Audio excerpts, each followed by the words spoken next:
সদাপ্রভু কিসে সন্তুষ্ট, অর্থাৎ আমাদের ঈশ্বর কিসে সন্তুষ্ট হন?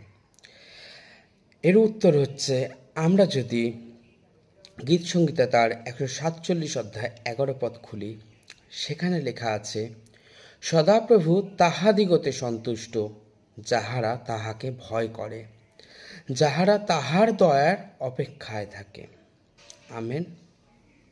অর্থাৎ এখানে ক্লিয়ারলি বলা হচ্ছে যে আমরা যদি সদাপ্রভুকে ভয় করে চলি, তাহলে ঈশ্বর আমাদিগতে সন্তুষ্ট হন এবং আমরা যেন তার দয়ার অপেক্ষায় থাকি। আমরা যেন মন থেকে কোনো অযৌক্তিক কোনো কিছু ভেবে না নিই। আমাদের রোগ হোক, জ্বালা হোক, যা কিছু হোক, আমরা যে কোনো প্রবলেমে পড়ি, কিন্তু আমরা যেন তার অপেক্ষায় থাকি, তাহাতে তিনি সন্তুষ্ট হন। এবং তিনি যখন সন্তুষ্ট হন, অবশ্যই তিনি আমাদের জীবনকে সমস্ত কিছুতে ভরিয়ে দেন।